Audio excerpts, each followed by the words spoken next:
Alhamdulillah, jazakillah khair Kak Cut, atas tilawahnya insyaallah. Mmm, kita akan, lanjut ya, dengan, sebelum materi insyaallah kita akan mulai dengan, membacakan atau, tanya jawab dengan, pertanyaan dari minggu lalu insyaallah.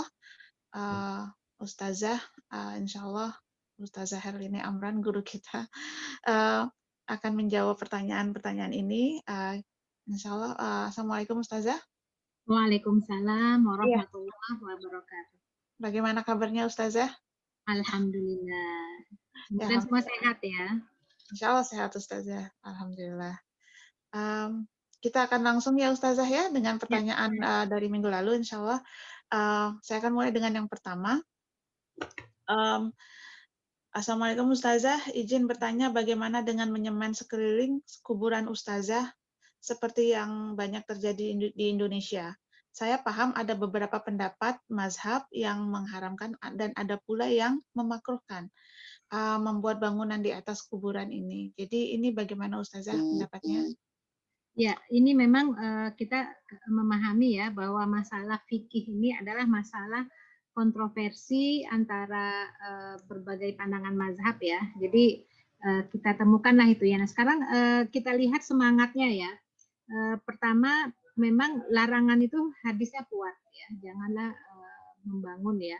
Tapi ketika ada yang membangun itu punya tujuan, hanya pinggirannya saja supaya tidak tanahnya itu tidak longsor kalau kena hujan gitu ya. Jadi untuk membuat batasan gitu ya. Nah itu paling tidak seperti itulah ya yang banyak diambil oleh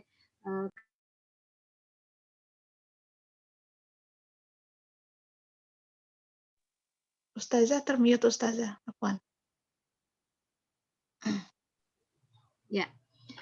Dari kontroversi masalah membangun kuburan ini, kita mengambil paling tidak kan ada al-khuruj minal khilaf amrun mubah. Sebaiknya kita tidak terlibatlah dengan masalah kontroversi. Ini kita ambil cari aman, kita ambil jalan aman. Ya jangan membangun seperti membangun kuburan yang indah. Jadi bahkan kadang-kadang marmernya lebih mahal dari harga sebuah rumah ya. Itu kan terlalu berlebihan. Paling tidak menjaga jangan sampai tanahnya itu jatuh ya. Jadi sekelilingnya saja.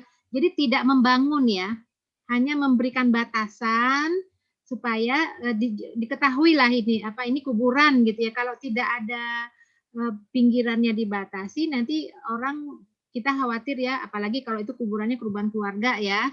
Kalau kuburan pemerintah mah udah jelas ya, udah ada ini kapling-kaplingnya.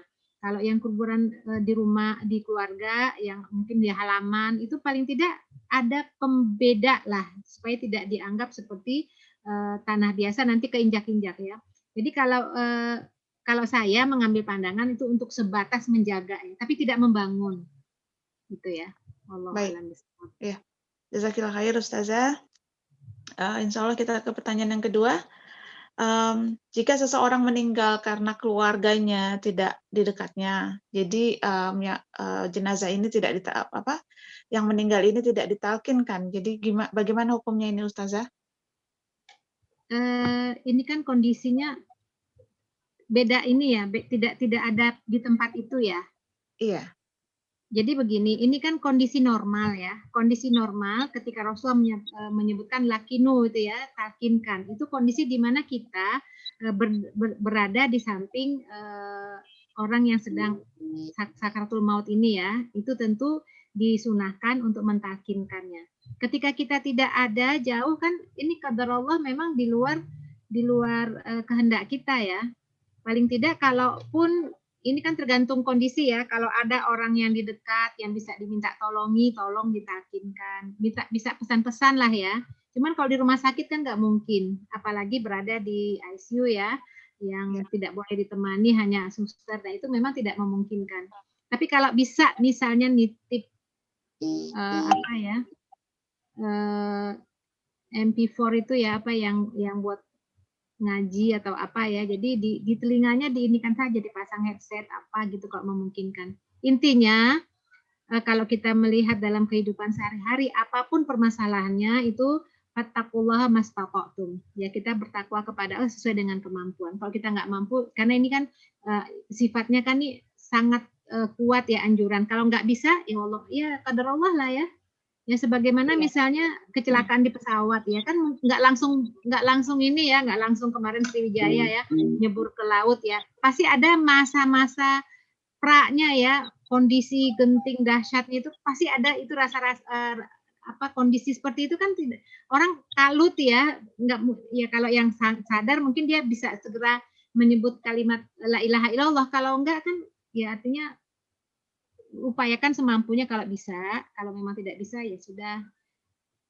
Begitu, Mbak.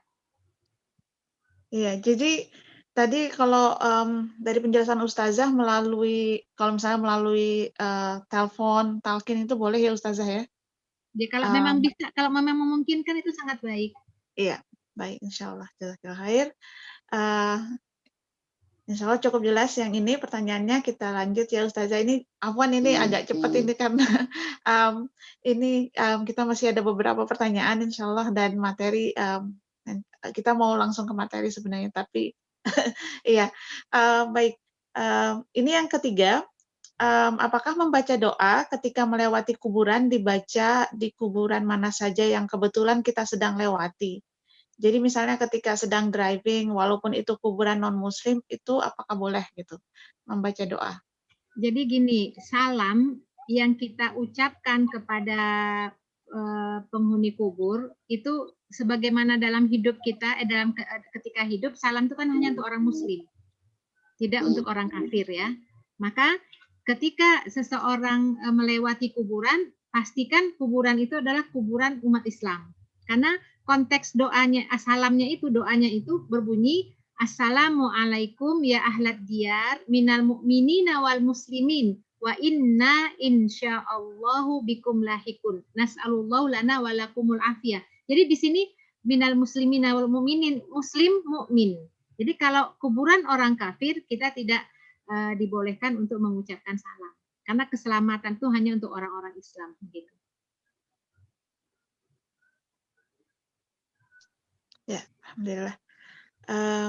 Insya Allah cukup. Ini yang terakhir insya Allah Ustazah. Apakah kain kafan wajib warna putih? Karena di Amerika, kadang jika seorang wafat di rumah atau tidak diketahui tentang medical history-nya, cenderung coroner officer itu melakukan otopsi. Sering di komunitas kami jenazahnya tanpa keluarga seperti mu'alaf dikirim ke kami setelah otopsi dan keadaan tidak dijahit. Jadi ini bagaimana nih Ustazah? Apakah kain kafan itu harus berwarna putih? Kemudian ya ini ya karena kita berada di negeri non muslim itu biasanya memang ketika seseorang wafat dan karena tidak diketahui medical history-nya itu biasanya ada autopsi yang terjadi gitu dan ketika dikirim kembali ke keluarga yang muslim itu mayat atau jenazah yang bersangkutan itu tidak dijahit. Itu bagaimana itu Ustazah? Pertama itu berarti ada dua pertanyaan. Pertama, apakah harus warna putih? Warna putih itu sangat dianjurkan. Ya, sebagaimana warna putih ketika ihram ya, itu memang sudah sunnah ya, artinya memang putih itu dianjurkan. Tapi ketika tidak ada warna putih, itu boleh dengan yang lain selama tidak berjahit. Nah, ketika kasus tadi diotopsi kemudian dibalikan itu dalam kondisi apa? Nggak dijahit ya? Apa bagaimana? Jadi kalau yang saya pahami, jadi jenazah itu dikembalikan ke keluarga, misalnya keluarganya itu, misalnya yang jenazah ini adalah jenazah seorang mu'alaf gitu kan, jadi dikirim ke kami itu setelah otopsi dan keadaan tidak dijahit kembali. Kemudian itu ininya pertanyaannya itu jenazahnya apakah harus dimandikan secara normal atau ditanyamumkan karena kan kondisi tubuhnya tidak dijahit kembali gitu loh Ustazah.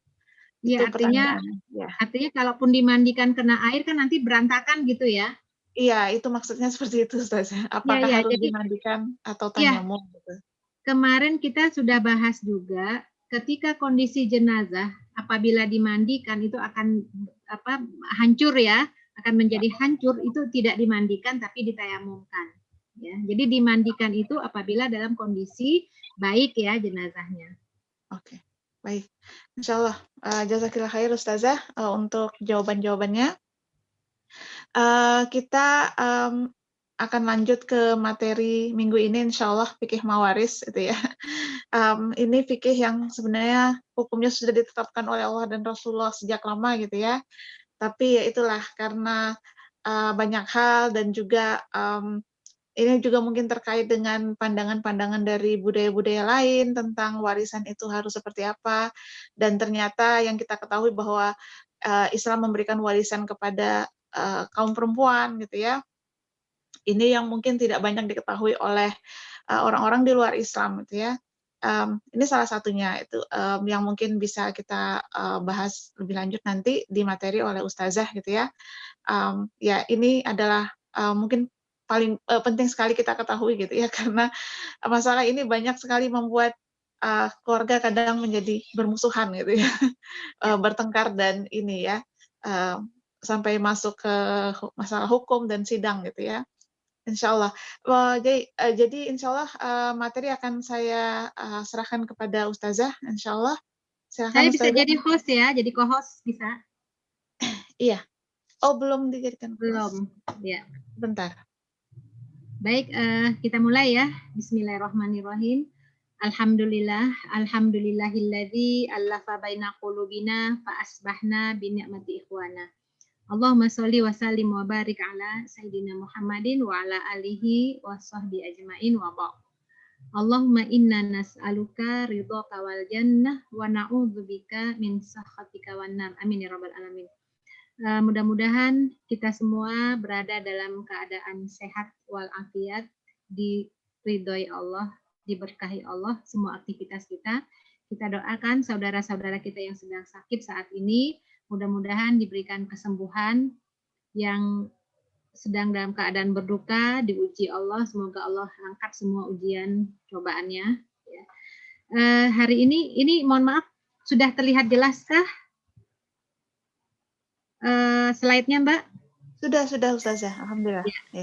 Kita malam ini membahas tentang hukum waris dalam Islam ya. Jadi kita bahas dalam satu kali pertemuan ya kurang lebih 1,5 jam atau 2 jam ya.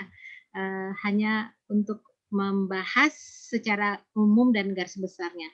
Kalau mau detail dan rinci tentu di UIN ya, kalau di di Universitas Islam Negeri atau dulunya di IAIN itu bisa 1 semester ya, karena pembahasannya cukup detail panjang. Kita paling tidak membahas secara umum ya.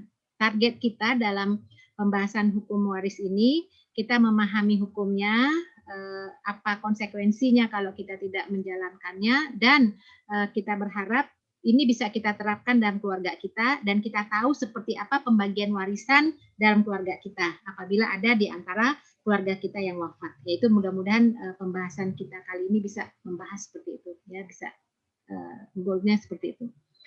Dalam Al-Quran surat An-Nisa ayat 9 itu Allah jelaskan ya, a'udzubillahi minasyaitonirrajim, wal yakhshalladzina law taraku min khalfihim dzurriyyatan dhi'afa khafu 'alaihim falyattaqullah wal yaqulu qaulan sadida. Jadi Allah berpesan kepada manusia, takutlah kepada Allah. Yakhsha itu ya, takutlah kepada Allah seandainya ada orang-orang yang nanti meninggalkan keturunannya itu lemah ya. Mereka khawatir ya terhadap kesejahteraannya itu lemah akidah, lemah ekonomi ya. Maka bertakwalah kepada Allah, ucapkanlah perkataan yang benar. Kemudian ada lagi surat An-Nisa ayat 10, innalladzina ya'kuluna amwalal yatama zulman innama ya'kuluna fi butunihim naro wa sayaslawna sa'ira. Orang-orang yang memakan harta anak yatim secara zolim itu perutnya itu dipenuhi api ya, jadi seperti menelan api dan mereka masuk ke dalam api yang menyala neraka. Jadi sekarang konteksnya memakan harta anak yatim ini sebenarnya tidak hanya ditujukan kepada orang-orang yang diberikan amanah untuk memegang harta anak yatim, apakah kerabatnya, pamannya ya, atau lembaganya. Bisa juga ini ditujukan kepada ibu yang suaminya meninggal, yang anaknya masih kecil-kecil, itu harta suaminya atau bapaknya si anak-anak dia pegang, dia tidak wariskan, nanti dia nikah lagi dengan laki-laki lain mempergunakan harta itu. Nah, itu bisa masuk dalam konteks ini, memakan harta anak yatim. Jadi dia pakai buat nikah dia dengan suami baru dari harta warisan suaminya yang belum dibagikan untuk anak-anaknya. Jadi itu bersifat umum ya. Kita mulai membahas fikih mawaris ini dari pengertian dan istilah ya. Jadi kalau istilah itu ada 3 ya. Ada mawaris, ada faraid, ada tirkah ya. Kalau mawaris itu dari warisan ya, siapa ahli waris yang berhak menerima warisan, siapa yang tidak berhak menerima, serta bagian masing-masing ahli waris. Itu pembahasan dari mawaris. Kalau faraid itu adalah ketetapan atau ketentuan bagian ahli waris telah ditetapkan secara pasti oleh Al-Quran. Faraid ya, itu ilmu faraid, ilmu mawaris sama aja sebenarnya ya, hanya istilahnya yang berbeda. Atau suka disebut juga tirkah, at-tirkah ya, itu peninggalan, taroka ya, peninggalan. Jadi semua harta yang ditinggalkan mawaris ya, orang yang meninggalkan harta waris termasuk hak-haknya. Ini istilah-istilah yang ada, jadi suka kita bisa pakai ilmu faraid, ilmu fikih mawaris ya. Ini perlu juga kita bahas sedikit ya. Jadi apa sih perbedaan ya antara waris, hibah dan wasiat ya. Jadi kalau kita lihat perbedaannya dari sisi waktu pemberian, itu warisan itu dibagi setelah wafat. Ya, ini istilah ini kita perlu dulu pembahasan ini sebelum kita masuk kepada tema warisan ya. Karena apabila kita tidak memahaminya ini nanti mulahbat gitu ya, campur aduk jadi bingung sendiri. Jadi kita jelaskan dulu perbedaan-perbedaan ya. Waris ini waktu pemberiannya itu dibagi setelah wafat orang yang memiliki warisan tersebut. Nah, sedangkan hibah itu diberikan sebelum wafat. Jadi kalau hibah ini hibah ya, itu pemberian seseorang yang masih hidup kepada orang yang masih sama-sama hidup ya, itu langsung diberikan ya. Jadi kepemilikan benda apapun atau barang atau uang itu diberikan dengan sukarela ya, sodako atau infak lah ya, itu namanya hibah ya, atau hadiah gitu ya. Nah, seperti itu. Jadi sifatnya itu adalah ta'awun ya, saling kerjasama, saling tolong menolong, atau artinya pemberian sukarela, nggak ada, pokoknya pemberian sesuatu gitu ya. Misalnya orang tua memiliki anak 3 misalkan, dia juga punya rumah 3. Nah, udah deh daripada nanti ribut kalian udah meninggal, udah sekarang dihadiahin aja, dihibah-hibahin, ambil nih satu jadi satu orang satu. Nah, kalau hibah ini tentu saja ini satu-satu dulu kita bahas ya. Maaf. Sebentar Nah, maaf. Tuh, kan kepencet. Ya, jadi itu hibah ya sebelum wafat. Kalau wasiat itu setelah wafat. Jadi wasiat ini setelah wafat. Nah, kalau penerima dari waris itu pasti ahli waris. Ya, warisan itu nggak boleh diterima oleh yang bukan ahli waris. Nah, hibah ini penerimanya siapa saja, ya, termasuk ahli waris. Nah, ini termasuk pembicaraan para ulama ya, tapi yang bebas kalau hibah ini, ya bebas ya, siapa saja termasuk ahli waris. Kan ahli waris itu kan kalau sudah meninggal, kalau masih hidup mah belum waris nama. Jadi orang-orang yang kalau misalnya meninggal salah satu dari antara keluarganya itu akan mendapatkan warisan tuh hibah boleh. Jadi hibah itu bebas ya, penerimanya bebas. Nah, wasiat itu hanya boleh diterima oleh orang-orang yang bukan ahli waris. Nah, jadi itu namanya, misalnya nggak boleh, misalnya gini, bapaknya berwasiat, kalau bapak meninggal nanti itu semua harta warisan harus dibagi sama rata, anak laki-laki dan anak perempuan. Ini wasiat harus dipegang. Jadi akhirnya dibuatlah wasiat di depan notaris, tanda tangan ya, padahal bapak orangnya masih hidup. Tapi wasiatnya kalau meninggal bapaknya semuanya bagi rata sama, itu tidak dibenarkan. Jadi wasiat ini tidak boleh kepada ahli waris, hanya boleh kepada selain ahli waris, karena dia kalau meninggal nggak akan mendapatkan harta warisan. Ya. Ini wasiat. Besarnya kalau waris itu tentu saja ditetapkan dengan ilmu faraid. Sudah ada aturannya ya dalam Al-Qur'an surat An-Nisa ya, dari An-Nisa itu dari ayat 7 sampai 14 itu berbicara tentang warisan ya, siapa yang menerimanya. Itu besarannya.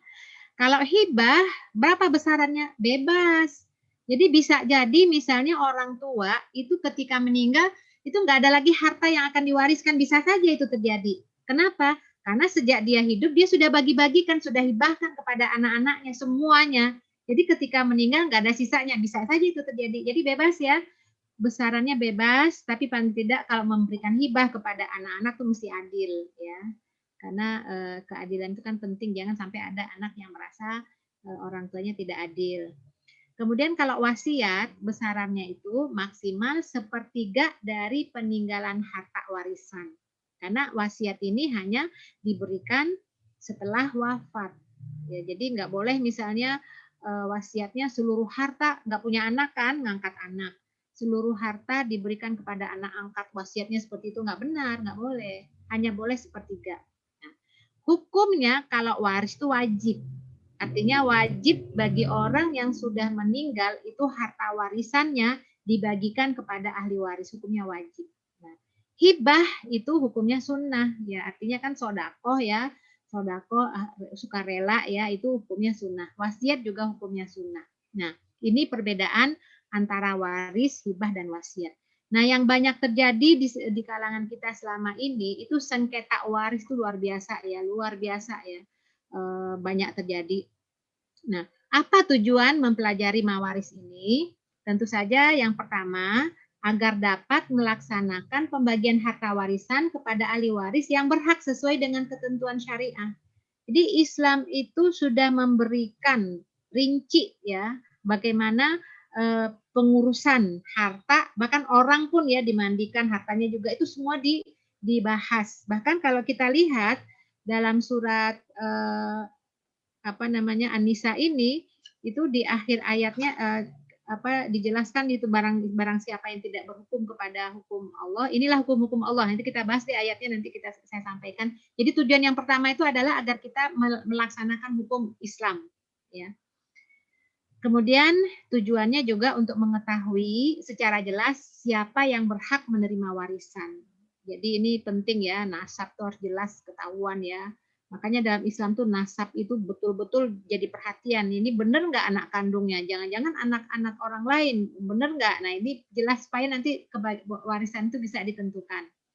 Kemudian yang ketiga, menentukan pembagian harta warisan secara adil dan benar sehingga tidak terjadi perselisihan. Nah, selama ini di masyarakat kita itu kan sudah dihembuskan ya bahwa hukum waris dalam Islam itu nggak adil antara perempuan dengan laki-laki misalnya ya, anak perempuan hanya dapat setengah, anak laki-laki dapat 1. Ya sebenarnya kalau kita bahas ini itu justru warisan bagi wanita itu di situ bentuk keadilannya. Karena kalaupun setengah bagi perempuan itu hanya untuk dirinya, dia tidak punya kewajiban menafkahi keluarganya. Beda dengan laki-laki, dapat penuh tapi dia bagikan, dia punya kewajiban menafkahi keluarganya ya. Nah, kalaupun misalnya orang tua merasa bahwa waduh nanti kalau warisan diberikan kepada anak-anak, justru anak perempuannya kondisi ekonominya lemah ya, suaminya tidak kurang mampu, sementara anak laki-lakinya mampu. Nanti kalau meninggal warisannya nanti anaknya dapat setengah, kasihan ya. Ya sudah, kalau memang merasa kasihan ketika hidup hibahkan saja gitu ya, supaya tidak menjadi warisan hartanya nanti. Nah, jadi Islam itu memberikan solusi ya, jalan keluar bila ada permasalahan-permasalahan terkait harta ya. Jadi fikih mawaris ini adalah agar kita dapat menyelesaikan masalah harta peninggalan sesuai dengan ketentuan agama, jangan sampai ada yang dirugikan dan termakan bagiannya oleh ahli waris yang lain. Jangan sampai terjadi rebutan waris ya, karena ada 3 dosa besar dalam rebutan waris ini. Pertama, dosa merebut harta saudara ya. Ya artinya ketika warisan ini tidak diselesaikan dengan cara-cara Islam, itu kemungkinan ada salah satu atau beberapa di antaranya yang merebut, yang mengambil hak saudaranya, itu kan dosa itu. dalam Islam tuh hak seseorang itu sangat dihormati dan dihargai. Bahkan akan diminta pertanggungjawaban kalau ada hak-hak orang yang kita ambil. Ya, dalam hadis Nabi, walaupun seranting kayu ya, artinya seranting sedikit atau sejengkal tanah, itu nanti akan diminta pertanggungjawaban di hadapan Allah. Kalau kita mengambil hak-hak yang bukan milik kita, itu dosa ya, merebut harta saudara.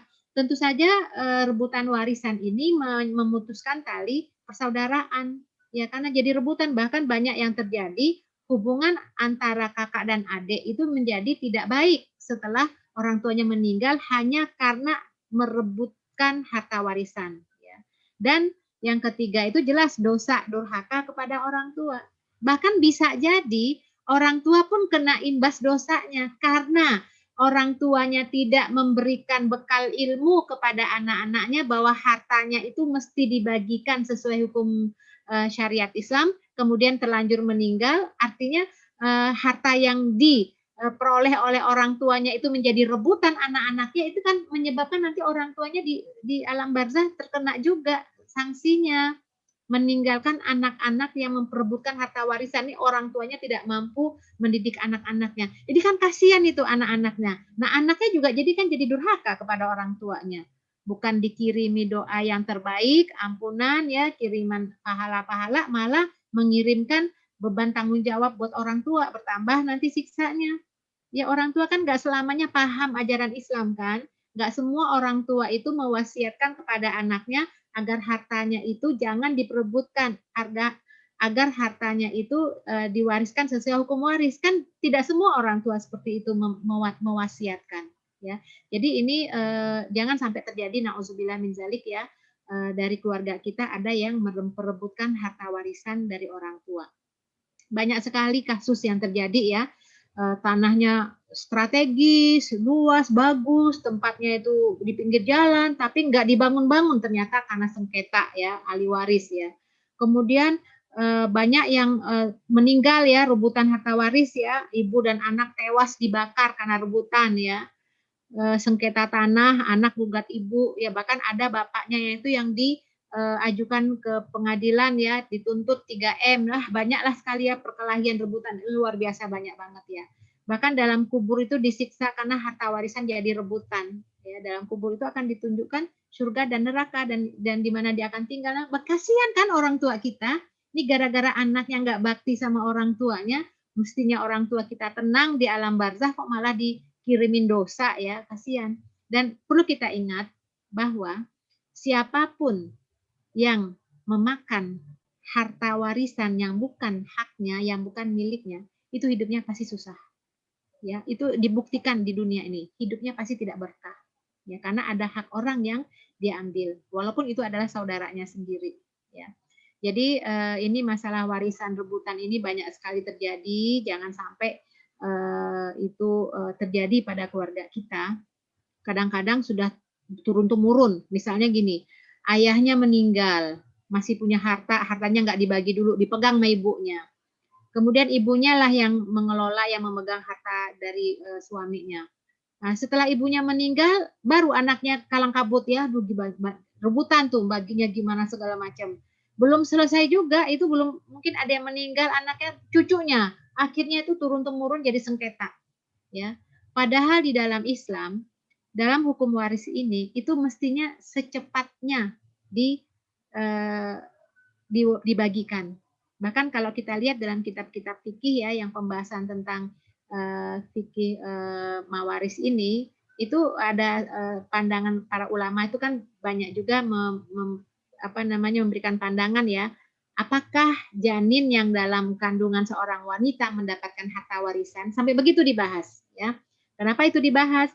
Ya karena memang mereka semangatnya itu semakin cepat membagikan harta waris itu semakin baik ya. Maka ketika dipertanyakan apakah janin anak yang di dalam rahim seorang ibu mendapatkan warisan, itu mereka akhirnya nunggu dulu sampai melahirkan. Itu berapa sih waktunya? Nggak lama kan, nggak sampai setahun ya. Beda dengan yang belum memahami hukum warisan tuh mungkin puluhan tahun, nggak selesai juga. Itu akan jadi sengketa. Misalnya gini, ketika semangat membagikan harta warisan itu segera, itu misalnya dapat tanah misalnya ya, itu kan dibagi-bagi kan langsung dapat ya, yang jatahnya udah kebagian, kan selesai masalahnya. Coba kalau ditunda, ya ditunda sampai puluhan tahun, itu bisa jadi mereka nanti memperebutkan maunya yang di sini yang strategis, itu nanti nggak akan selesai masalahnya itu. Yang satu, karena memang satu saja dari anggota keluarga tidak setuju, itu semuanya nggak bisa membagikan harta warisan, ya karena ini kan kaitannya dengan administrasi ya kalau di kita di pemerintah nggak mungkin, sulit gitu. Jadi itulah sebabnya kenapa dalam Islam itu sesegera mungkin ya. Itu jelas kalau udah pada saat itu dia terima misalnya jatah tanah atau apa, itu udah selesai karena dia tidak akan tahu apa yang terjadi yang akan datang. Kalaupun qadar Allah misalnya yang dia dapatkan kemudian ternyata harganya berlipat-lipat, itu ya itu rezekinya dia. Ya artinya ketika saat menerima pada saat itu kan semuanya selesai ya, tidak akan ada lagi sengketa dan rebutan-rebutan. Ini dasar hukum waris itu dalam surat An-Nisa ya tadi dari ayat 7 ya sampai ayat 14, kemudian An-Nisa 176 yang terakhir tentang kalalah ya. Nah, kalau kita lihat dalam saya tidak akan bahas ini ya satu persatu ya ayatnya, karena kita bukan, kalau kajian tafsir itu dibahas sama juga masuk fikih juga tuh panjang waktunya ya. Ini ayat ini nih ya 7, 8, 9, 10 tadi yang dibacakan ayat 11 ya, 12 kemudian nah ini saya ingin sampaikan yang ayat 13 ini, tilka hududullah, inilah hukum-hukum Allah. Jadi hukum-hukum yang terkait dari ayat tentang warisan yang dibahas tadi dari atas itu kemudian ditutup di ayat 13 nanti dan 14 ya, ini hukum-hukum Allah. Wa may yuti'illaha wa rasulahu yudkhilhu jannatin tajri min tahtihal anhar khalidina fiha wa dzalikal fawzul azim. Jadi barang siapa yang mentaati Allah ya dan Rasulnya, jadi dalam hal pembagian harta warisan ini masuklah dia ke dalam surga yang mengalir di bawahnya sungai-sungai, kekal di dalamnya, dan itulah keberuntungan yang besar. Jadi bagi yang mentaati, ini kan konteks pembahasannya kan tentang waris ya, jadi yang mentaatinya itu akan beruntung. Nah, sebaliknya, wa may ya'sillaha wa rasulah, barang siapa yang tidak durhaka, tidak mengikuti hukum-hukum waris sesuai dengan ketentuan yang telah Allah tetapkan, wa yata'adda hududallah, dia tidak mau ya mengikuti hukum-hukum Allah, yudkhilhu naro khalidan fiha, ya masuk nar, kekal di dalamnya, dan itu dah azab yang nyata. Nah, artinya ternyata dalam masalah waris ini itu menentukan juga ya, apakah kita akan mendapatkan surga atau nerakanya, tergantung kita menjalankan perintah ini. Nah, ini sangat menyeramkan ya, makanya kita lihat banyak sekali sengketa ya terjadi dalam rebutan warisan ini. Kalau yang ayat 176 ini tentang kalalah ya, ini yang terkait dengan orang-orang yang tidak memiliki siapapun ya, itu juga sudah dibahas ya di dalam 176. Baik, kita bahas sekarang apa hukum mempelajari fikih waris. Ini kan kaitannya dengan masa depan kita nanti ya. Kalau kita memiliki harta, kemudian kita tidak mampu mengelolanya setelah kita meninggal, sehingga menyebabkan keturunan kita itu bertengkar dan memperebutkannya, tentu ini membahayakan masa depan kita nanti di akhirat. Maka oleh karena itu, hukum mempelajarinya fardu kifayah. Ya. Rasulullah bersabda, ta'allamul Qur'an wa'allimuhun nas. Ya. Pelajari Al-Quran, ajarkan pada manusia, ya, pada orang-orang. Wa ta'allamul faraid wa 'allimuhun nas. Pelajari ilmu faraid, ajarkan kepada orang-orang, ya. Jadi di sini artinya ketika sudah ada orang-orang yang mampu ya memiliki kapasitas keilmuan tentang fikih mawaris ini, berarti udah lepas tanggung jawab yang lain ya. Nah, jadi di sini kata Rasulullah, fa innimru'um maqbudun wa innal ilma sayuqbadu wa tadhharul fitan hatta yahtalifal itnan fil fariidah la yajidani man yaqdi biha. Nah, jadi kita diperintahkan Rasulullah mempelajari hukum ilmu faraid dan mengajarkannya, karena aku hanya manusia yang akan meninggal. Jadi Rasulullah kalau meninggal bagaimana? Ilmu waris itu akan dicabut, fitnah menyebar. Sampai-sampai kata Nabi, ada 2 orang yang bertengkar dalam masalah warisan, bingung nyari orang untuk menemukan gimana solusinya. ya. Jadi paling tidak untuk konteks kita belajar fikih mawaris, minimal kita tahu untuk keluarga kita ini. Kalau saya meninggal nanti bagaimana pembagian warisnya, kalau suami kita meninggal dan seterusnya. Ini untuk kita ya konteksnya ya. Ya, dan ta'allamul faraid wa 'allimuha fa innahu nisful ilmi wa innahu yunsa wa huwa awwalu ma yunza'u min ummati. Ya, kita diperintahkan oleh Rasulullah pelajari ilmu faraid, ajarkan karena dia setengah dari ilmu dan dilupakan orang, dan dia adalah yang pertama kali akan dicabut dari umatku. Ya nanti orang banyak yang nggak mementingkan lagi masalah warisan, ya udahlah, yang penting kan sekarang bagaimana bagi rata, bagi itu udah pokoknya nggak usah diinikan lah ya. Yang ini yang tidak diharapkan, nanti suatu saat orang tidak akan lagi peduli dengan hukum waris ini. Sejarah ya, sejarah waris ini dulu di zaman jahiliyah ya, itu jadi memang masalah apa namanya sejarah waris itu dulu di masa sebelum Islam itu memang sudah ada ya, sudah ada pra Islam itu ya, sebelum Islam tuh pembagian harta warisan itu dulunya memakai dua sistem ya, sistem keturunan dan sistem sebab gitu ya. Jadi keturunan, tapi nggak semua dibagi. Anak-anak yang belum dewasa dan kaum perempuan dianggap tidak pantas menerima warisan karena mereka mengatakan itu anak-anak kan nggak berperang, yang perempuan juga nggak berperang, jadi ini hanya dibagikan kepada yang ikut berpartisipasi berperang. Jadi tradisi pembagian harta warisan pada masa jahiliyah dulu tuh bersifat patrilinear ya, jadi anak-anak yang belum dewasa, kaum perempuan itu nggak dapat karena memang nggak punya andil dalam kehidupan. Lagi pula wanita pada masa dulu itu tidak dianggap, jadi tidak dipandang ya, ya adalah ketidakadilan terhadap perempuan saat itu ya. Jadi janda juga dari orang yang meninggal itu pun dianggap sebagai warisan dan boleh berpindah tangan. Jadi janda itu juga tidak mendapatkan warisan, tapi dia sendiri itu jadi warisan gitu. Jadi misalnya gini, seorang laki-laki itu punya istri misalnya 2 ya, punya anak misalnya punya anak dari keduanya itu ada beberapa orang. Nah, ketika dia jandanya itu masih muda ya, jadi dia bukan dengan ibu kandung ya. Ini artinya janda dari orang meninggal itu dianggap sebagai warisan, itu boleh berpindah tangan kepada anaknya. Jadi ibu tiri. Ya, jadi ibu tirinya itu yang masih muda kan, kalau orang nikah dengan yang usianya lebih muda dari anaknya itu nanti istrinya diwariskan. Itu dulu ya di masa jahiliyah. Dari ayahnya kepada anaknya, jadi berpindah tangan dari ayahnya kepada anaknya. Itu dulu ya, kalau sekarang kan nggak begitu ya. Jadi warisan pada masa jahiliyah itu karena hubungan kerabat ya, jadi kalau memang ada, jadi yang penting ada hubungan sepupu apa semua bisa dapat lah gitu ya. Kemudian ada janji setia, misalnya punya teman dekat, akhirnya berjanji nanti kalau saya meninggal kamu nanti saya kasih warisan gitu ya. Ataupun pengangkatan anak. Jadi mengangkat anak itu anak adopsi ya, itu mendapatkan warisan ya. Jadi kalau dulu, kalau sekarang enggak ya. Maka turunlah surat Al-Ahzab ayat 5 ya. Itu dijelaskan bahwa ud'uhum li'abaihim ya, panggillah dia dengan nama bapaknya. Jadi anak Allah tidak menjadikan wa ma ja'ala adiyaakum abnaakum ya.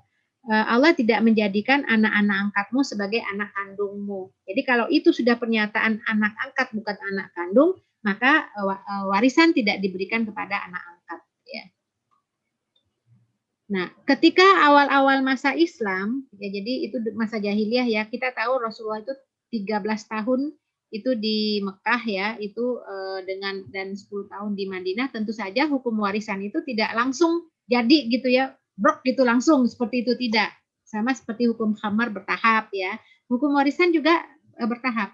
Masa awal Islam, warisan itu berdasarkan pengangkatan anak. Jadi dulu ini kan surat Al-Ahzab ini kan sekitar tahun ke-5 Hijriah setelah di Madinah. Jadi awal-awal di Mekah itu kan juga kan ada seorang umat Islam udah meninggal. Nah, bagaimana pembagian harta warisannya dulu? Ya untuk anak angkat dapat gitu ya. Ini awal-awalnya sebelum ada ayat yang melarang. Jadi dulu sebagai pengangkatan anak.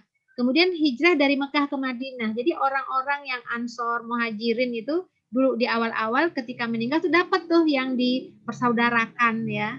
Jadi karena hijrah ke Mekah dari Mekah ke Madinah itu yang hijrah dapat. Nah, itu dulu tuh begitu. Karena masih belum ada hukum yang pasti karena proses ya, proses pembentukan negara itu kan belum masih bertahap ya. Maka hukum waris juga bertahap. Kemudian termasuk juga persaudaraan antara Muhajirin dan Ansor itu mendapatkan ya warisan dulunya seperti itu awal-awal di masa Islam. Nah, pada saat masa penyempurnaan karena Islam itu mulai ya sudah mulai eksis ya, established ya udah pokoknya udah mapan gitu ya.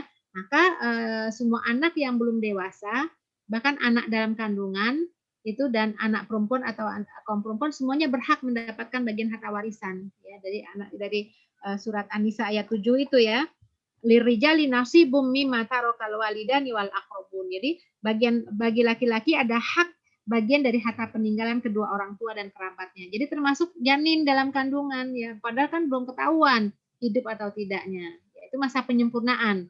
Kemudian istri orang yang meninggal dunia tidak boleh atau haram diwariskan. Maka setelah itu sudah masa penyempurnaan nggak boleh lagi diwariskan itu ya, walaupun ibu tirinya masih muda ya, tidak boleh diwariskan kepada anak-anak tirinya.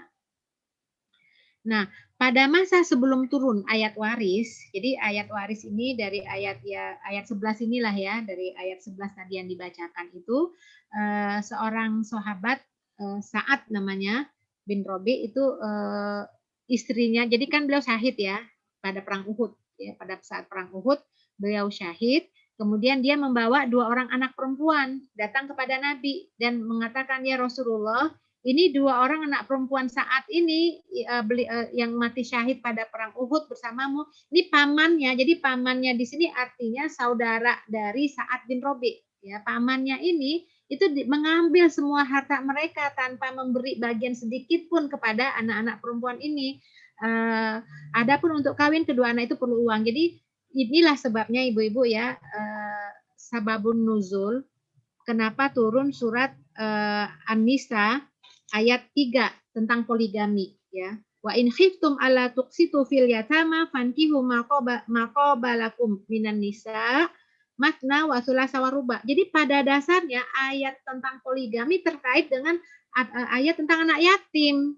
Jadi ketika pamannya itu mengambil harta-hartanya itu ya, harta anak yatim itu, kemudian dia mau menikahi, pokoknya mau dia nikahin dengan ponakan atau awalnya, jadi dia bisa menguasai. Maka di sini Allah katakan, kalau kamu khawatir tidak akan mampu berlaku adil terhadap hak perempuan yatim, kalau kamu ingin menikahinya, maka nikah aja yang lain deh, 2, 3, atau 4. Jadi bukan langsung disuruh poligami, tidak. Ini kaitannya dengan hak anak yatim.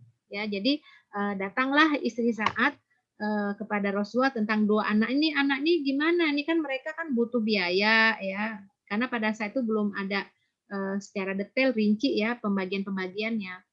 Nah, lalu Rasulullah bersabda, mudah-mudahan Allah segera memberi penyelesaian mengenai masalah itu. Ya, turunlah ayat waris ya, surat An-Nisa ayat 11 tadi yang dibacakan itu ya.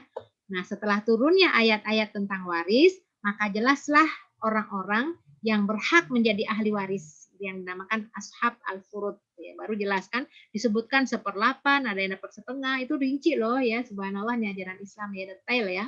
Semua pihak, laki-laki, perempuan, anak, ibu, bapak, suami, istri, saudara kandung, saudara sebapak, saudara seibu, kakek, nenek, cucu, itu ada semuanya dalam warisan ya. Nanti kita bahas ya. Ada semua tapi nggak semuanya dapat ya. Tapi itu bagian yang ini kan komposisi keluarga kita itu kan tidak sama setiap orang ya. Ada yang hanya keluarga inti kandung ya, cukuplah itu. Ada yang bersangkut-sangkutan ya, yang kandung yang nggak ada, adanya sebapak. Nah itu yang jelimet-jelimet itu yang memang butuh kajian detail ya, yang butuh 1 semester itu ya, sampai detail itu pembahasannya ya. Ayat-ayat tentang waris itu diturunkan berangsur-angsur sejak tahun kedua Hijriah sampai tahun ke-7 atau 8 Hijriah. Jadi selama Rasulullah berada di Madinah, itu menggantikan hukum adat kewarisan jahiliyah sejalan dengan ayat-ayat yang mengatur hukum keluarga atau perkawinan. Jadi inilah uniknya Al-Qur'an ya. Dalam ayat-ayat ini walaupun misalnya termasuk dalam surat An-Nisa itu bisa jadi antara ayat yang di atasnya dengan ayat di bawah itu bisa jadi bertahun-tahun ya apa jaraknya. Ya, seperti misalnya dalam surat Al-Muzammil ya ayat 1 ayat 1 sampai apa namanya 19 ya. Yang 20-nya itu yang terakhir itu setahun kemudian baru diturunkan. Ya, jadi ini sejak tahun kedua berangsur-angsur ya sampailah sempurna tentang warisan ayat-ayat tentang waris ini. Ya. Nah, praktek pelaksanaan hukum kewarisan pun secara berangsur-angsur mengalami perubahan demi perubahan. Ya, insya Allah sekarang sudah menuju kesempurnaan ya. Jadi tatanan masyarakat itu sudah diatur, sudah tertib, adil, sejahtera dan dengan susunan keluarga yang bersifat bilateral. Pokoknya semuanya diatur dalam Islam ya. Detail siapapun semuanya dihitung ya. Alhamdulillah seperti itu ya, ajaran Islam itu sudah sempurna ya. Makanya ketika di akhir di Haji Wada itu kan Rasulullah ayat terakhir ketika di Haji Wada itu kan turun al-yauma akmaltu lakum dinakum wa atmamtu alaikum ni'mati wa raditu lakumul Islam madinah. Semuanya sudah selesai. Hukum-hukum sudah udah sempurna ya, termasuk hukum waris ini ya. Baik, kita lanjut. Sebab mendapatkan warisan. Tentu ada sebab-sebabnya ya. Pertama, al-qarobah. Al-qarobah ini adalah pertalian darah ya, pertalian darah ya karena ada hubungan darah ya, atau al-musoharoh ya, hubungan perkawinan. Kalau sudah terjadi perkawinan, nah disitulah sudah jelas ada hak dan kewajiban ya, ada warisannya ya kalau sudah terjadi pernikahan ya, perkawinan ya. Kemudian dulunya ada al-wala ya, sekarang udah nggak ada lagi ya, itu memerdekakan hamba sahaya, kita nggak bahas itu lagi. Nah dalam Islam, anak angkat tidak mewarisi dengan orang tua angkatnya, yaitu Al-Azab ayat 4 dan 5, Al-Azab 40 itu sudah semua. Jadi anak angkat yang diangkat dari lahir itu tidak mendapatkan warisan kecuali hibah. Terus ada yang waktu itu ada yang kasus sayang banget sama anak angkatnya ya. Terus dia bingung gimana ya, kasihan nanti kalau nggak dapat warisan. Ya kalau memang nggak dapat warisan ketika sudah meninggal kan ada hibah. Banyak kok anak-anak angkat ya, orang tua angkat itu menghibahkan. Bahkan ada yang semua hartanya dihibahkan kepada anaknya. Kasihan juga yang lain nggak kebagian ya. Kakak-kakaknya apa orang tuanya ya. Nah, penghalang dari perolehan warisan, jelas satu budak, udah nggak ada lagi budaknya. Pembunuhan ya, al-qatil la yarith. Pembunuh tidaklah mendapatkan harta warisan. Jadi kalau ada kasus-kasus yang akhir-akhir ini sangat marak ya di Indonesia terutama ya, anak membunuh bapaknya atau membunuh ibunya gara-gara tidak mau membagikan harta warisan, nah itu nggak akan dapat harta warisan bagi pembunuh ya. Kemudian murtad ya, murtad, orang murtad itu tidak mendapatkan warisan. La yarithul muslim al kafir walal kafirul muslim. Orang muslim tidak boleh mewariskan kepada orang kafir dan tidak boleh orang kafir mewarisi harta orang muslim. Waktu beberapa tahun yang lalu tuh ada kasus seorang muslimah itu anak pendeta ya, masuk Islam, tapi bapaknya masih pendeta, ibunya itu dulunya tuh Islam yang murtad ya, ketika menikah dengan dengan suaminya yang pendeta ini. Nah, Allah berikan hidayah anaknya ya setelah selesai kuliah masuk Islam, menutup aurat ya, berhijab ya, artinya sempurna, ini baguslah keislamannya, dan akhirnya ibunya itu pun kembali kepada Islam ya. Nah, suatu saat hubungan mereka tetap baik ya, jadi ibunya itu minta, karena dia memahami ya ajaran Islam, dia minta ya fasahkan pernikahannya ya, karena orang muslimah kan secara syar'i kan tidak boleh ya menikah dengan orang beda agama ya, orang Nasrani. Nah, tapi mereka baik-baik saja hubungannya, si bapaknya menikah lagi, kemudian hubungan baiklah ya. Nah, suatu saat bapaknya meninggal dan hartanya banyak. Nah, kemudian karena mereka sudah berpisah rumah, ternyata si anak ini mendapatkan warisan dari bapaknya dalam jumlah yang besar ya. Nah, itu timbul pertanyaan ketika menemukan hadis ini hadis sahih ya. La yarisul muslim al kafir wal kafir muslim ya, tidak boleh mewariskan. Nah, itu dia bertanya, kalau dari hadis ini kan orang kafir nggak boleh mewarisi harta orang muslim ya, atau tidak boleh orang muslim mewarisi harta kafir. Itu gimana dong harta yang diberikan kepada saya? Jadi sebenarnya dalam hal ini orang kafir itu kan tidak ada hukum waris. Ya artinya kan dia membagi tidak sesuai dengan hukum waris kita. Ya, dia hanya memberikan yang anak udah dapat sekian-sekian dibagi rata. Ya artinya untuk mendapatkan harta dari ayahnya nggak ada masalah, anaknya bisa ambil. Ya coba kalau dia nggak ambil, kemudian dikelola diambil oleh keluarga bapaknya, ya itu nanti hartanya artinya sayang banget ya. Kan nikmal mal fiyat rojulun soleh, sebaik-baik harta itu kan di tangan orang yang soleh kan, pemanfaatannya, penggunaannya, alokasinya. Kalau memang ragu ya kan bisa buat kegiatan-kegiatan yang keislaman, bantu-bantu orang kan lebih ini ya. Jadi nggak ada masalah ya mendapatkan mungkin kalau kita menyebutnya bukan warisan, karena warisan ini kan konteks Islam dan udah ada hukum-hukumnya. Itu harta peninggalan kali ya, harta peninggalan. Nggak ada masalah kalau itu didapat dari orang yang non muslim. Nah, yang dilakukan jadi sebelum kita membagi harta warisan ini ya kapan sih secepatnya itu lebih baik ya, kalau bisa tuh pada sesegera mungkin lah ya, tapi sebelum kita membagikan harta warisan ada hal yang perlu kita lakukan ya. Pertama, biaya perawatan jenazah. Jadi tajhiz al jenazah ini penting. Artinya dikeluarkan dari harta milik orang yang meninggal ini. Ya kan misalnya mungkin ada ayahnya misalnya tinggal di rumah salah seorang anaknya dalam keadaan sakit ya. Kan ya karena tinggal di salah seorang anak-anak yang lain mungkin tidak mengurusi ya.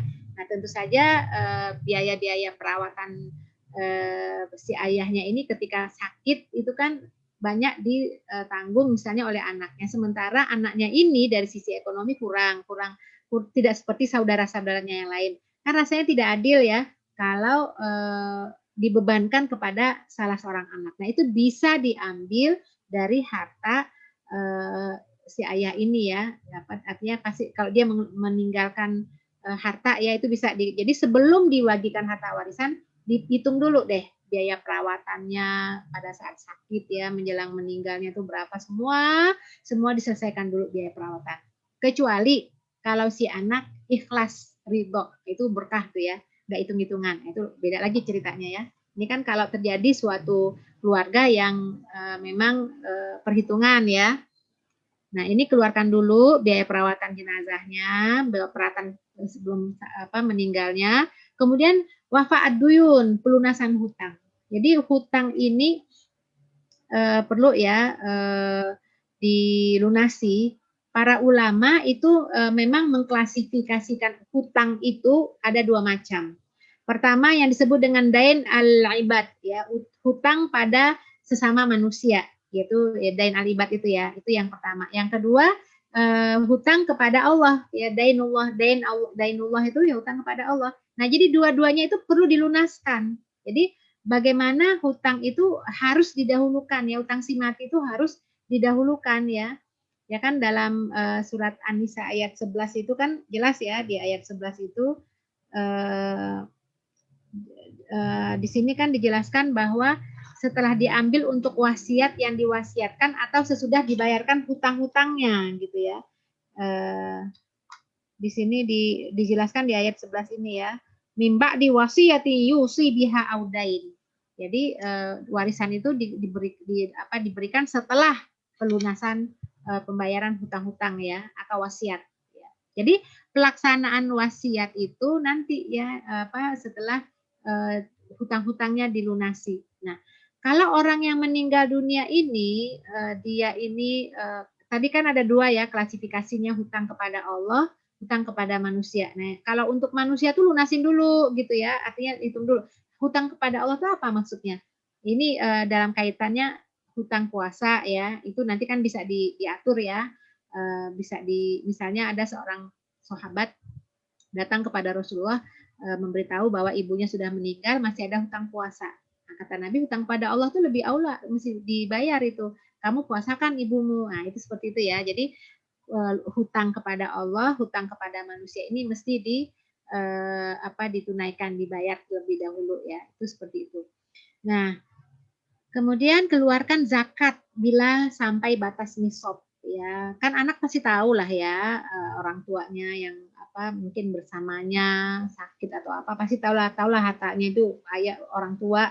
Artinya anak ini pasti tahulah ya, kekayaan atau apa yang dimiliki oleh ayahnya ini udah sampai setahun ya, kayaknya dari tahun lalu belum dikeluarkan zakatnya, keluarkan dulu ya zakatnya ya, sudah sampai batas nisab ya. Itu pembahasan nanti insya Allah kita ada ya materi fikih ZIS ya, zakat infak sodako, nanti kita akan bahas. Jadi keluarkan zakatnya, kemudian laksanakan pelaksanaan wasiat ya, tanfis al wasoya ya, wasiat ini penting ya, karena pelaksanaan wasiat ini misalnya gini, mungkin dulu orang tuanya pernah bilang, aduh bapak nih kalau udah pengen nanti kalau udah meninggal itu tanah yang di sana itu dijadikan untuk pesantren gitu ya, diwakafkan. Artinya wasiat-wasiat yang kalau memang ini buat kita nih, karena kita negara hukum ya, itu kalau ada wasiat itu baiknya di notaris ya, supaya tidak jadi sengketa ya. Karena kan kita sekarang ini kan kita nggak tahu ya namanya kadar keimanan ya keluarga kita ya, kalau memang semuanya baik-baik saja dan beriman nggak ada masalah ya, nggak ada masalah itu kalau tidak pakai tanda bukti ya di notaris atau di materai ya 6.000 atau apalah ya, itu kalau sama-sama baik nggak ada masalah. Tapi kalau ada yang bermasalah, sebaiknya wasiat dari orang tua yang ketika dia hidup itu ingin nanti ini tempat ini jadikan ini tuh dituangkan dalam kertas ya, artinya ada bukti nantinya, karena saksinya juga ada anak-anak. Sangat-sangat penting ya, karena kadang-kadang karena keserakahan salah seorang anggota keluarga itu yang namanya wasiat jadi nggak bisa ditunaikan lagi ya. Kasihan orang tuanya, kemudian anaknya juga, aduh kasihan ya, nggak akan beruntung deh orang-orang yang tidak menunaikan wasiat orang tuanya. Nah itu lebihnya tidak bisa lebih dari sepertiga dari harta total yang ditinggalkan. Nah, kita masuk kepada ahli waris ya. Jadi ahli waris ini adalah orang yang berhak menerima harta warisan atau harta peninggalan orang yang meninggal, itu namanya ahli waris ya.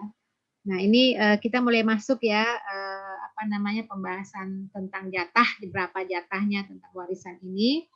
Orang yang berhak menerima harta itu ada 25. Jadi ada 25 orang dari anggota keluarga kita, siapa saja nanti kita sebutkan ya. 15 orang itu dari pihak laki-laki. Banyak ya laki-laki. Hanya 10 dari pihak perempuan. Hanya 10. Nah, al-furud al-muqaddarah, kewajiban bagian-bagian yang telah ditentukan oleh syariat bagi ahli waris tertentu dalam pembagian harta penanggalan itu. Jadi bagian-bagiannya itu ada yang anis setengah, asulus sepertiga, arubu seperempat, asulus ya seperenam, sudus ini ya, bukan sulus, salah ini salah ketik ya, sudus, asumun seperdelapan gitu. Jadi inilah hitungan-hitungannya ya, sudah ditetapkan dan sudah ditentukan oleh Allah ya, seperdelapan itu ya. Kemudian 2/3 asulusain itu 2/3 ini ya. Jadi sepertiga, setengah, sepertiga, seperempat, seperenam, seperdelapan, inilah hitungannya ya. Hitungannya seperti ini, 2, 3, 4, nggak ada yang seperlima, nggak ada ya, sepertujuh juga nggak ada, ini semuanya seperti ini ya. Ini dari Allah ya. Kalau tadi baca dalam Al-Quran ya, kita dengarkan ya, kadang-kadang pusing sendiri ya, setengah, sepertiga. Nah ini kita akan bahas ya. Jadi ahli waris dari pihak laki-laki itu tadi disebutkan 15 orang. Nah, jika semua yang 15 orang itu ada semuanya, itu yang berhak mendapatkan harta warisan itu hanya 3 orang. Jadi mengecil ya, mengerucut itu dari 15 jadi 3. Siapa sajakah dia? Bapak, suami, anak laki-laki. Jadi kalau seorang perempuan, misalnya saya meninggal nih, saya punya 15 orang tuh yang ahli waris, bagian yang laki-laki ya, maka yang dapat siapa? Bapak, suami, dan anak laki-laki ya. Nah yang 15 orang ini siapa nih ahli warisnya nih? Anak laki-laki, cucu laki-laki dari anak laki-laki, bapak dari yang meninggal, kakek dari ayah, saudara laki-laki sekandung, saudara laki-laki seayah, maaf salah ketik ya, bukan sebanyak seayah saja ya, nanti di ini ya. Jadi saudara laki-laki seayah saja, saudara laki-laki seibu saja, anak dari saudara laki-laki sekandung, anak dari saudara laki-laki sebapak, paman sekandung dengan bapak, paman sebapak dengan bapak, anak paman yang sekandung dengan bapak, anak laki-laki paman sebapak dengan bapak, banyak banget ya, suami laki-laki yang memberikan main ini enggak di 15 enggak. Jadi kalau 15 ini semuanya ada, hanya 3 yang dapat. Bapak, suami, anak laki-laki, selesai, ini keluarga inti ya. Jadi ini yang 15 ini adalah bagian dari orang-orang yang mendapatkan warisan ya, tapi jatah mereka itu mahjub terhalang oleh ini bapak, suami, anak laki-laki. Nah, ini ahli waris dari pihak laki-laki. 15 hanya 3 yang dapat ya. Nah, sekarang yang perempuan. Tadi disebutkan 10 ya. Yang berhak tuh banyak 5 ternyata. Siapa yang berhak itu? Istri, anak perempuan, ibu, cucu perempuan dari anak laki-laki, saudara perempuan sekandung. Berarti dapat juga ya? Iya, saudara perempuan sekandung tuh dapat. Tapi dia akan mahjub, akan terhalang kalau yang meninggal tuh punya anak laki-laki dan perempuan semua. Jadi artinya itu nggak dapat tuh saudara perempuan sekandung ya. Jadi siapa saja tadi yang 10 orang, anak perempuan, cucu perempuan dari anak laki-laki, ibu dari bapak, ibu dari ibu, dan seterusnya ke atas ya, sebelum berselang laki-laki ya. Saudara perempuan sekandung, saudara perempuan yang sebapak, saudara perempuan yang seibu, istri perempuan yang memerdekakan mayat. Jadi cuma dapat 5, istri, anak perempuan, ibu, cucu perempuan dari anak laki-laki, saudara perempuan sekandung. Cucu perempuan dari anak laki-laki juga nggak dapat kalau yang meninggal itu punya anak laki-laki dan perempuan, terhalang dia kan. Nah, ini ada ketentuan nanti kita bahas nih. Sekarang kita mulai ya. Pembagian waris menurut Al-Quran, tadi setengah, 1/4, 1/8, 2/3, 1/3, dan 1/6. Nah, siapa yang berhak mendapatkan setengah? Setengahnya separuh. Itu ada 5 orang. 1 laki-laki, 4 perempuan. Siapa itu? Suami. Jadi suami itu apabila istrinya meninggal tanpa anak dan cucu. Jadi pasangan yang tidak memiliki anak, nggak ada punya siapa-siapa. Jadi yang meninggal itu perempuan ya. Jadi seorang perempuan meninggal, ada suaminya nggak punya anak. Nah, itu suaminya dapat setengah. Jadi tempo hari itu ada yang bertanya ya, seorang janda, dia punya anak, kemudian suaminya meninggal, dia pengusaha ya, pengusaha properti ya. Terus dia mau menikah, dia dapat ketemu jodoh duda, bawa anak juga gitu ya, rekan bisnisnya tuh ya. Terus sebelum menikah nanya dulu dia, kalau nanti saya meninggal, itu suami saya dapat nggak ya warisannya? Anak suami saya dapat nggak ya warisannya? Ya, kalau kita lihat dari susunan warisan ini, kalau ibu itu, jadi kita sampaikan kalau ibu meninggal, terus nggak punya anak dengan suami yang sekarang ini, itu tentu saja suaminya mendapatkan warisan, tapi anaknya tidak, anak suami tidak, karena bukan anak ibu kan, bukan anak dia, anak tirinya ya, karena dia kan punya anak kandung ya. Jadi yang dapat warisan itu suaminya itu dapat setengah, ya karena nggak. Terus akhirnya mikir tuh, waduh enak banget ya dapat setengah dari harta warisan. Terus gimana ya, bagaimana saya belum ikhlas nih gitu ya, khawatir gimana gitu ya. Ya udah kalau memang mau dari sekarang hibahkan saja hartanya, kasih siapa, orang tuanya, ibunya, saudaranya atau apanya gitu ya. Karena tetap ya seorang istri itu kalau meninggal pasti ada hartanya. Nah hartanya tuh suami dapat setengah. Ya kalau nggak ada anak ya, apalagi nggak ada anak, nggak ada cucu lah ya.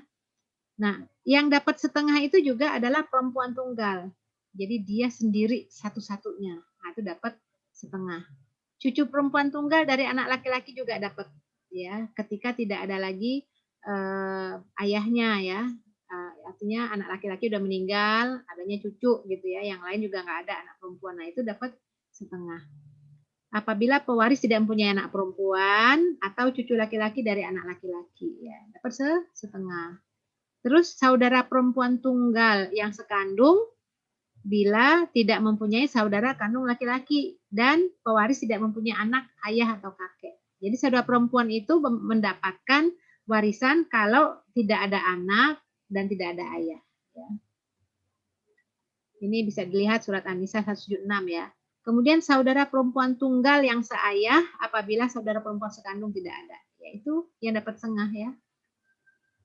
Ya, jadi ini yang dapat setengah ini ya. 1 laki-laki itu suami dapat setengah, 4-nya perempuan. Nah, ini yang setengah. Kemudian yang berhak mendapatkan 1/4 hanya ada 2 orang, yaitu suami dan istri 1/4 ya. Pertama suami, apabila istri mempunyai anak atau cucu dari anak laki-laki. Ya, jadi suami itu tadi kan kalau nggak punya anak, nggak punya cucu kan dapatnya setengah. Tapi ternyata punya anak, berarti suami dapat 1/4. Ya.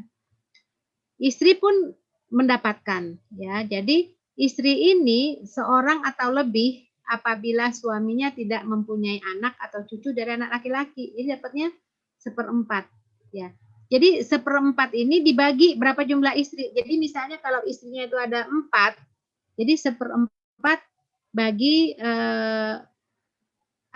bagi 4 kalau nggak punya anak ya.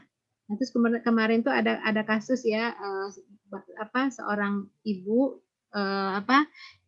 seorang anak perempuan datang dengan ibunya tuh usia sekitar 70, anaknya itu sekitar usia 40-an datang ke rumah. Terus dia masih berduka. Terus dia cerita gini, yang ngomong anaknya, ibunya diam aja. Dia bilang gini, "Bu, kami dalam keadaan berduka. Ini baru kemarin ayah meninggal. Jadi datang tuh baru kemarin meninggal, datang ke rumah itu untuk menanyakan masalah warisan ini. Begini Bu, waktu ayah saya meninggal itu masih di rumah ya, artinya belum di ini, ayahnya itu tuh udah tua ya. Tuh yang kami herankan adalah ada seorang perempuan bawa anak usia 8 tahun, perempuan itu masih muda lah gitu, terus nangis-nangis di depan jenazah ayah saya, kata ibu tuh usia sekitar 40-an gitu ya. Jadi bawa anak usia 8 itu nangis. Ya kita kan dalam keadaan berduka kan nggak mungkin nih orang siapa, nggak kenal, menangisi jenazah ayah gitu ya. Ya mereka sih bertanya-tanya ini orang siapa gitu, kok sedih banget nangisnya gitu. Nah setelah ayahnya dikuburkan, barulah sopirnya cerita, mohon maaf ya Bu, itu yang nangis itu istri bapak gitu ya. Jadi ternyata ayahnya itu menikah lagi tanpa sepengetahuan istrinya, keluarganya. Saya minta maaf kata yang sopir, tapi saya nggak ini. Jadi termasuk jadi saksi tuh. Nah, jadi datang ke rumah ini si ibu itu maksudnya bertanya tentang masalah warisan. Apakah wanita itu juga mendapatkan warisan dari ayah saya gitu ya? Soalnya kan itu kan kalau memang dapat kan kalau kita nggak bagi kan hak dia, kita dosa dong gitu ya. Tapi kan kita bingung nih gimana nih, ini statusnya istri kedua. Bapak nggak ngomong, nggak cerita-cerita, itu juga baru pernikahan paling berumur 9 tahun ya, karena anaknya 8 tahun usianya ya, baru 9 tahun yang lalu menikahnya. Terus anaknya dapat nggak ya? Akhirnya saya sampaikan begini, yang namanya istri itu tentu saja mendapatkan warisan. Kalau memiliki anak, yaitu dapatnya 1/8 ya, ini 1/8 nih istri ya, yang suaminya wafat meninggalkan anak atau cucu untuk seorang istri atau lebih. Jadi 1/8 nih bagi jumlah istri, jadi 1/8 bagi 2. Terus anaknya dapat. Jadi kelihatannya ada agak kurang ini ya, ibu itu ya agak ini ya, agak agak shock juga ya, kok tega banget ya gitu. Maksudnya ini ibu saya dari awal dari susah gitu ya, kok disamain jatahnya warisannya. Saya sampaikan begini, sekarang gini, yang diwariskan itu adalah harta milik almarhum ayah saja. Harta yang pernah dihibahkan pada saat masih hidup itu tidak bagian dari harta warisan. Terus ketika ditanya apa sih warisannya, ada tanah, ada ruko, ada rumah, ada mobil ya. Terus kan kita cek satu-satu ya, itu tanah punya siapa? Ya memang sih pernah Bapak bilang ini tanah, ini buat anak-anak nih. Jadi itu memang ini aja, memang ditujukan buat anak-anak. Cuman ya sertifikatnya masih disimpan ya, artinya ya anak-anak juga kan belum, ya artinya buat anak-anak, udah dikasih ke anak-anak tapi sertifikatnya masih disimpan oleh ayahnya ya. Kemudian rumah, ruko apa gitu ya. Memang ini ya ayahnya bilang dulu ini buat ibu dan anak-anak, buat anak-anak lah gitu ya. Arti semuanya sudah disaksikan oleh anggota keluarga yang lain. Memang ini buat ibu dan anak-anak. Nah, Kemudian yang ayahnya sendiri miliki itu yang mana gitu, harta yang artinya yang memang tidak disebut-sebut itu untuk ibunya ya dihadiahkan gitu ya, dihibahkan itu ya. Hanya mobil. Jadi mobil lah yang satu-satunya. Kita bicara hukum Islam ya, di sini nanti kita bahas tentang hukum kompilasi hukum Islam di Indonesia itu beda banget ya. Saya sekarang hanya membahas tentang hukum Islam ya. Yang dimiliki oleh ayahnya yang tidak diberikan ke siapapun ketika hidup itu hanya mobil. Nah berarti mobil inilah yang diwariskan. Jadi 1/8 itu diberikan kepada istri yang pertama dan kedua. Ya, itu yang dibagikan. Nah, jadi oleh karena itulah dalam hal harta itu perlu ada kejelasan milik siapakah harta ini karena nanti akan mewariskan. Nah, ini kalau kita bicara hukum Islam seperti itu. Nah, kalau kita berbicara kompilasi hukum Islam di Indonesia tentu berbeda ya. Jadi kalau di Indonesia ini tentu yang mendapatkan warisan itu adalah dari istri yang sah. Nah, kalau istrinya di bawah menikahnya di bawah tangan ya, artinya nikah siri nggak pakai ada bukti. Tadi kan saya tanya ya, itu benar nggak itu istrinya? Coba deh, ada nggak saksinya? Nah, karena memang nikahnya nikah bawah tangan, nikah siri ya, nggak pakai KUA ya. Ya ada nih saksinya sopirnya. Kan kalau dalam agama, hukum agama kan walaupun tidak ada surat nikah, tapi sudah menikah secara agama, ada wali, ada saksi, ada maharnya, ada pengantin kan ijab kabul kan semuanya rukunnya udah terpenuhi kan sah ya, artinya itu kan bagian dari pernikahan. Tapi secara hukum negara itu tidak sah. Negara kita hanya mengakui ini dalam kompilasi hukum Islam di Indonesia ya, hanya mengakui kalau pernikahan itu memang disahkan di pengadilan agama ya di KUA. Jadi kalau model seperti ibu tadi yang mempertanyakan masalah warisan itu karena dia nggak punya bukti surat nikah tuh nggak bisa nuntut. Jadi kalau keluarganya tidak membagikan harta warisan kepada istri kedua ya secara hukum nggak ada masalah. Nah artinya nggak bisa nuntut. Nah kan kalau kita bicara tuh hukum di Indonesia ya, tapi kan kalau kita bicara hukum Allah, ya hukum Allah tuh ya walau bagaimanapun ada haknya dia, artinya walaupun secara negara tidak sah, tapi kan secara agama sah gitu ya. Nah, jadi ini karena kita penting juga ini sebagai warga negara ini penting ya harus sesuai dengan administrasi negara karena kita adalah kita harus taat dengan aturan negara ya. Tujuannya kan untuk mengatur ya administrasi pernikahan warga tuh penting banget ya supaya nanti kalau ada masalah negara bisa memberikan solusinya kalau ada sengketa-sengketa. Lah kalau nggak ada bukti dari negara siapa yang akan berurusan dengan siapa yang akan bisa memberikan solusi jalan keluarnya. Jadi ini memang negara kita tuh mengatur itu. Maka jangan pernah menikah tanpa ada bukti atau secara administrasi negara itu jangan pernah. Yang dirugi itu perempuan sendiri. Jadi jangan pernah menikah siri tanpa tanpa pengadilan agama ya KUA ya. Itu yang rugi kita. Nanti kalau meninggal juga kan nuntutnya ke siapa? Atau mungkin diceraikan, disia-siakan, terus nafkahnya gimana? Sulit kita menanganinya secara hukum. Kalau hanya kita mengandalkan secara agama kan sahih. Tapi nanti gimana? Kayak model tadi kan, datang nggak ada surat nikah buktinya gimana? Nah, bagusnya ibu tadi dia taat agama, dia takut kepada Allah, ya dia berikan juga lah itu jatah dari istri yang kedua tersebut ya. Nah, jadi ini istri dibagi. Jadi walaupun istri itu berapapun itu dari 1/8 atau 1/4 itu dapat jatah yang sama dibagi. Jadi bukan 1/8 enggak ya. Kemudian yang berhak mendapatkan 2/3 itu hanya ada 4 ya, semuanya perempuan. Jadi 2 orang anak perempuan kandung atau lebih dengan syarat tidak ada anak laki-laki ya.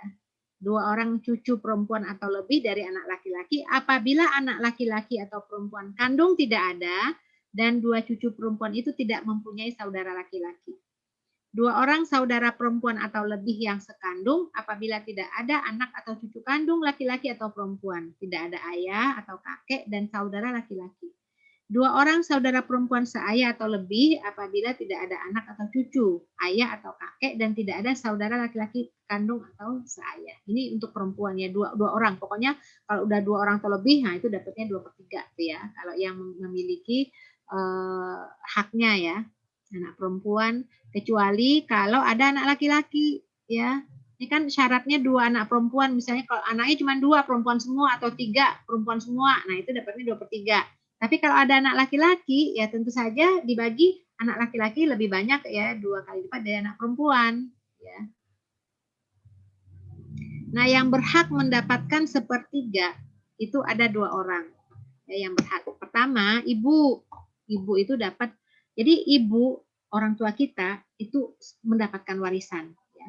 Bila tidak ada anak yang pewaris itu nggak punya anak, nggak punya cucu, tidak ada 2 orang saudara atau lebih, laki-laki atau perempuan, sekandung seayah seibu, maka ibu itu dapat 1/3. Nah, yang dapat 1/3 itu adalah 2 orang saudara atau lebih yang seibu apabila tidak ada anak, cucu atau ayah. Ini dapat 1/3. Yang dapat 1/6 banyak, ada 7 orang. Pertama ibu, jika ada anak, cucu atau 2 saudara. Ya, jadi ibu itu kalau ada anak yang meninggal itu dapat 1/6. Kalau bapak gimana? Bapak juga dapat 1/6, ya. Jadi ini 2 saudara kandung atau lebih saya seibu. Kemudian bapak, ya, jadi bapak ibu tuh dapat masing-masing 1/6. Jadi bukan 1/6 dibagi 2. Ibu 1/6, bapak 1/6. Ya. Nenek, ya kalau ada ya, kalau ibunya nggak ada, adanya nenek. Nenek juga dapat 1/6. Jika tidak ada ibu, kakek, jika tidak ada ayah ya, jarang sih ada yang ini ya, biasanya ibunya ya. Cucu perempuan dari anak laki-laki itu dapatnya 1/6. Kemudian saudara seibu, laki-laki atau perempuan, saudara perempuan yang sebapak. Ya, ini kalau memang tidak ada penghalangnya ya, semuanya itu dapat 1/6. Kalau tidak ada penghalang. Nah, jadi kesimpulan, hukum waris ini wajib dijalankan. Makanya kalau bisa ya, kalau kita memiliki anak laki-laki dan perempuan, kan kemudian berpikir, aduh kayaknya kasihan ya anak perempuan, kehidupan ekonominya susah nih, sementara yang laki-laki bagus, gimana supaya adil ya? Ya udah, kalau gitu hibahkan aja mas lagi hidup, ya artinya serah terima ya, nih gitu ya, buat ini diserahkan aja. Hibah itu kan hadiah ya, supaya nanti tidak lagi diwariskan. Ya. Jadi hukum waris ini wajib dijalankan. Ketentuan hukum waris ini wajib diterima dan tidak boleh ditolak oleh siapapun. Ya, nggak boleh ditolak oleh siapapun. Semuanya harus tunduk dengan hukum Allah. Ya, ya jadi nggak pakai-pakai. Jadi kasihan ya perempuan dapatnya setengah, laki-laki dapatnya enggak. Artinya sampai nawakokna ya kita taat ya dengan ketentuan Allah ya. Tapi kan perempuan dapatnya setengah bagian. Ya kalau memang berat, dihibahin aja gitu ya. Pada saat masih hidup. Ya. Ini dia tadi saya sampaikan An-Nisa ayat 14 ya. Yang durhaka kepada Allah, melanggar ketentuannya, hukum waris, masuk ke dalam neraka, kekal di dalamnya. Dan baginya siksa yang menghinakan. Ya. Nah, mungkin ada kasus begini, ketika terjadi pembagian harta warisan, anak-anaknya berkumpul semua, ternyata yang perempuan hanya dapat setengah bagian, sedikit lah gitu ya, yang setelah dibagi-bagi, ternyata yang perempuan, anak perempuan dapatnya setengah, sementara orang tuanya pernah berpesan ya, atau wasiat, bagi rata harta warisan. Padahal kan nggak boleh. Jadi sesuaikan dengan hukum waris, kemudian terserah deh nanti teknisnya itu apakah yang memiliki kelebihan dari waris itu memberikan, menghibahkan kepada saudara perempuannya, itu bagus. Ya, jadi artinya tidak langsung serta-merta bagi rata, bagi sama gitu, bagi laki-laki perempuan, bukan begitu. Sesuaikan dulu deh hukum waris supaya tidak melanggar ketentuan Allah. Nanti hasilnya berapapun, nanti kalau mau berbagi kepada saudara perempuan yang mendapatkan separuh, itu artinya bagian dari amal soleh gitu ya. Ahli waris haram menerima wasiat. Ya. Ahli waris itu haram menerima harta dengan jalur wasiat dari orang tuanya karena bertentangan dengan hukum waris yang telah Allah tetapkan. Ya. Innallaha qad a'ta kullu dzi haqqin haqqahu fala wasiyatan liwarith. Allah telah memberikan setiap orang masing-masing haknya. Maka tidak boleh harta itu diwasiatkan kepada ahli waris. Jadi harta itu hanya boleh diwasiatkan kepada orang yang tidak mendapatkan waris. Misalnya gini, ayahnya jadi dalam suatu keluarga punya anak misalnya 3 orang, kemudian ternyata yang meninggal terlebih dahulu adalah anaknya. Jadi anaknya itu kan udah nikah, udah punya anak gitu ya. Ayahnya meninggal kemudian, berarti anak yang meninggal lebih dahulu itu secara hukum Islam nggak mendapatkan warisan, karena yang mendapatkan warisan itu hanya orang yang hidup, orang yang sudah meninggal itu nggak dapat. Jadi anak yang lebih dulu wafatnya daripada ayahnya itu nggak dapat warisan. Tapi kan kasihan ya anaknya itu, artinya mungkin cucunya ya, nggak dapat harta ya kan bapaknya udah meninggal, terus kakeknya meninggal kok nggak dapat warisan gitu ya. Ya itu bisa lewat jalur wasiat. Jadi berwasiat aja nanti sepertiga untuk cucu tersebut yang memang ayahnya sudah meninggal ya, jadi nggak dapat warisan, jadi diwasiatkan sepertiga. Jadi bukan menerima hukum waris cucu itu ya, karena bapaknya meninggal lebih dulu, nggak dapat warisan orang yang meninggal lebih dahulu ya. Wasiat hanya kepada selain ahli waris maksimal sepertiga bagian ya, sebagaimana Rasulullah mengatakan qultu ya Rasulullah ausi bimali kullih. Qala la qultu fasyatru.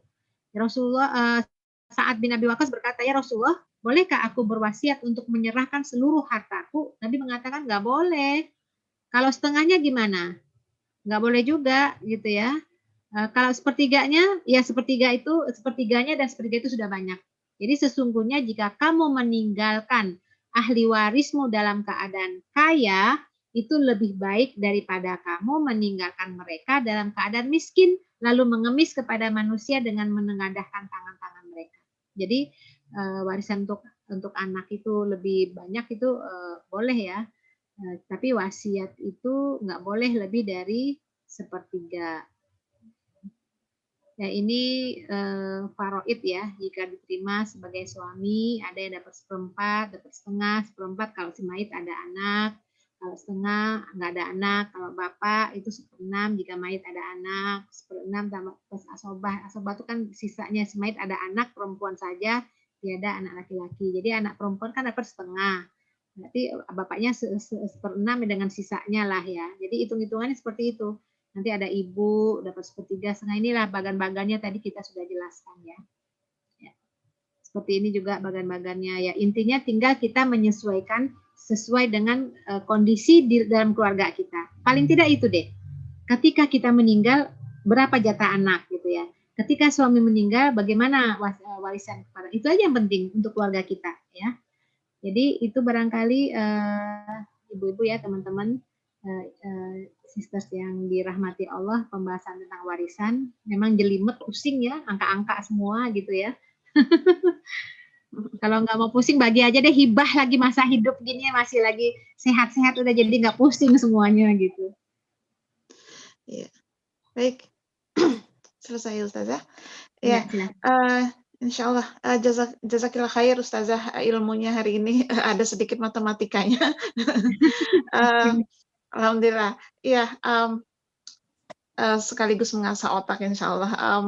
Luar biasa ya hukum Allah dan Rasulullah ini begitu detail gitu ya, mengatur semua pembagian warisan itu ya. Insya Allah sampai hari ini saya pribadi pun belum menemukan hukum dari agama manapun yang sebegitu detailnya seperti yang tadi dijabarkan oleh Ustazah ya, tentang hukum waris, bagaimana detailnya hukum waris itu sampai ke anggota-anggota keluarga, sampai tadi ada yang saudara perempuan yang memerdekakan budak gitu ya, bisa masuk gitu.